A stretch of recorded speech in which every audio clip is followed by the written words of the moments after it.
The most delightfully fascinating character in the realms of mystery, Charlie Chan.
Charlie Chan, when he went to Pine View to help Dudley Ward locate a son the millionaire thought had been born to Landini after she left him, did not expect to be involved in a murder mystery. But Landini has been murdered, and suspicion is equally directed toward Ryder, Ward, Dr. Swan, and Romano, all at various times married to Landini. Leslie Beaton and her brother are also under suspicion because of Leslie's hatred for the woman she believed was making a fool of her brother. Old Sam Holt, the sheriff's blind father, comes to Pine View, and while seated in the study talking with Charlie Chan, pulls from the arm of the chair a light blue fuzz, such as might be left by a blue blanket. The blue blanket Ah Sing had been carrying the night Landini was murdered. Ward's son, Mr. Chan. There's your answer. Here, put this fuzz in an envelope, and we'll compare it with the blue blanket later. But it ain't really necessary. Quite, Mr. Holt. I'm afraid it's not at all necessary. That missing son of Dudley Ward's was the first thing I thought on when my boy Don told me of the details. You see, I know the ways of these old Chinese with the boys of any family. Year after year, I watched old Sing looking out for Dudley Ward and his brother, a-cooking and a-slaving for 'em from the cradle to the grave. Then, Mr. Holt, you are fully appreciative of my feelings in this matter. Yes. I come to Pine View at Mr. Ward's request to help him find his son. I stay to witness, almost, murder of Landini, woman who bore that son. And now I am face to face with stern necessity of arresting a loyal servant, a faithful friend, one my own countryman. I ain't sure that I blames Ah Sing so much. He is about his beloved master's son, a son that he should have had the honor and pleasure of raising for Dudley. He hears Landini refuse to tell of his whereabouts. He sees red. Furious, he hates with a killing hate. Opportunity, and he kills Landini. Yes, Mr. Holt. And even Mr. Ward does not realize what was going on in that old Chinese head. But Ah Sing did not follow his thoughts to their logical conclusion. So often that is way. He who diverts irrigation stream to ruin neighbor's watermelon patch oftentimes forgets that in so doing he deprives himself of water necessary for irrigation of his own watermelons. Sing forgot. In killing Landini, he did away with only chance of finding that boy he so much wished to raise. And 9/10 of the murders committed are committed by people who regret it after the smoke is cleared away. Yes, Mr. Chan, it was Sing who come in here and killed Landini, and I would almost have hung myself for a said it. Must admit that I have similar feelings. But you reckon I'm right? I very much fear that you are. Yeah. One more thing before we send for that boy of mine to make the formal arrest. I I notice a change in his voice. Yes? Yes, he speaks a Miss Beaton, but he thinks a Leslie. He's all I got, Mr. Chan. And, well, he's not accustomed to women folks from the city, and I'd hate to see him hurt. Maybe a word from you would... In this case, Mr. Holt, your fears are groundless. She is lovely in heart as well as in looks. She's been accustomed to sacrifice. She has raised younger brother, and she has... Shh. Here they come. I did not hear anything. My ears are my eyes. Yes, come in. Well, we had a grand walk. That's what we both needed. Yes, I didn't realize it, but it is what we needed. Fear of possible reprisals all dissipated, Miss Beaton? No, I can't say that. Well, after all, it isn't exactly pleasant to have been in the room next to the murder and to feel that you are watched, your personal belongings stolen. Say, what are you two looking so solemn about? You know what I said to you this morning, son? You mean about our Sing? Yeah, but you're all wrong. Just a minute. You know that our Sing appeared right in this room right after the murder? Of course.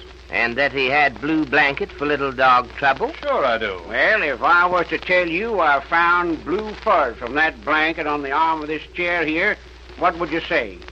You'd say that the blanket had been in this room before our Sing appeared with it, wouldn't you? I might. Again, I might not. What was that you said? I'd say that the blanket might have been brought into the room after the murder. But you and I know that Ah Sing did not lay the blue blanket down on arm of chair when he appeared in room. I sent him away. He still had blanket in his hand. Yeah, but you're both forgetting one thing. When we carried the body, Landini, out of the room, we wrapped her in blankets. Blue blankets they were, too. And it was Ah Sing who fetched them for us. Boy, I ain't never been so proud of you afore. Oh, I'm so glad. I couldn't think of kindly old Ah Sing committing such a horrible murder. Mr. Sheriff, I take metaphorical hat off, very thick head, in admiration for your ability to so thoroughly clear atmosphere. Well, I guess, Mr. Chan, that we kind of wandered into the wrong pew. The wrong pew, perhaps, Mr. Holt. But maybe correct church? Who can say? I tell you, Doctor, I said nothing of the sort. I will not what you call tolerate this. I speak to Inspector Chan. Seems to be some sort of trouble. Ah, Inspector Chan. Dr. Swan has been accusing me of saying that I saw him at a study. Be so good as to come inside and close the door. Thank you so much. Mr. Romano, Mr. Holt, father of Sheriff, Dr. Swan. It is a pleasure. Glad to know you. Sit down, please. What is nature of disagreement? Dr. Swan is telling me that someone beside Mr. Ryder say he was at a study. I tell him, what about it? He asks me, what about it? Here I am practically accused of this murder because I was last one seen at study. So sorry, Dr. Swan, that you jumped to such hasty conclusions. It is common fault, but particularly bad one in man of medical profession. Suppose you diagnose angina pectoris as acute appendicitis. Pretty serious blunder, no? Better that you leave diagnosis of this case to Sheriff and your humble servant. You see, Doctor, other people beside you were seen to leave study. Mr. Romano here. But I never deny that I went to study. I never deny that I speak with Landini. Quite so, Mr. Romano. But you really never did explain why you went there. I tell you before, I go to plead with Landini. I tell her you cannot afford a new husband this time. I tell her you have not the money to keep up payments for settlement you make with me. And does that explain the money missing from Landini's handbag? Indeed it does. I hear aeroplane approach. I know Landini. She rushed to window to see plane. I plead with her. She open handbag. She throw me the money. She say, take this. I will send more from Reno. That is all. So sorry, Mr. Romano, but it is not quite all. You left Landini alive? But certainly, if I had not, I should have said so. How long after leaving study did you have to wait before hearing shots? I cannot be certain. Time has ceased to move for me. I am broken-hearted. I still love Landini. She treat me shamefully, throw me off like what you call it, old shoe. But in spite of her faithlessness, I still love her. That voice, that glorious voice. What could young Beaton do with that voice? Nothing, nothing. He's a baby. Landini need a stronger hand. Me, I can handle her. I say young Beaton, nothing but a passing fancy. That is all. And you, Dr. Swan, have you made up your mind to tell us that you were in the vicinity of the study a few minutes before a shot was heard? I was not. I had nothing to go there for. I was ready to leave the house. I did not intend to stay the night. Come in. Mr. Chan, I've been doing some work on the plane. I ought to take her up. I thought if there was anything I could do over in Reno, say, it's not much of a hop in a plane. Not at the moment, Mr. Ireland, but your appearance is most timely. Well, it is said patience and the ripe melon will fall of itself. You came at the precise moment I was about to send for you. Yes? Anything I can do? Mr. Ireland, night of your arrival, night of Landini's murder, people in house all flocked to meet you when you landed. Your wife, Cecile, Mr. Hugh Beaton, Mr. Ward... No, Mr. Chan, not all of them. Mr. Romano didn't. Miss Beaton didn't. Swan didn't. I should say not. You know what I think of you? And it's no secret what I think of you, Swan. No man can look forward to meeting with chauffeur who loved to his wife behind his back. Oh, is that so? Why, you... If it wasn't for Miss Beaton here, I'd tell you what I think of you, you rotten blackmailer. That's a lie! Oh, no, it isn't. They'll find it out sooner or later. Blackmailing Landini for years. Yes, Mr. Ireland, what for? For what did Dr. Swan blackmail Landini? I don't know. But I know for how much. $250 a month. And at last she couldn't pay. She told me. I told her to tell that buzzard to scram. And I guess she did. From the looks of what happened to her that night. Blackmail. Somehow the word has a vile flavor. Not too much different from murder. But Inspector Chan, with an eloquent wave of the hand, has dismissed everyone from the study. We'll know more when he has thought more upon this latest development. After you've heard from your sponsor, Inspector Chan will favor us again.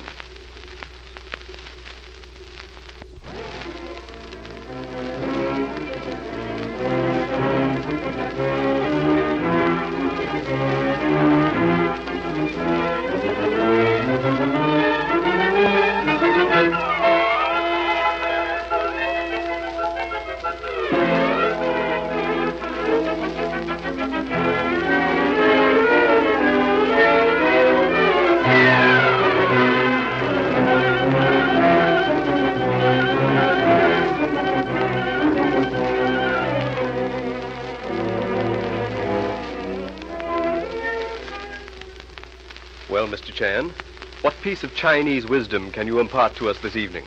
I have been pondering Dr. Swan's unforgiving, blackmailing propensities. Blackmail is more than crime. It is also sin. To be entrusted with secret is to be honored. To betray secret is to blacken heart with badge of dishonor. But to blackmail is cowardly act to which lowest snake whose belly drags the ground would not descend. Very truly spoken, Inspector Chan. Thank you, and good night.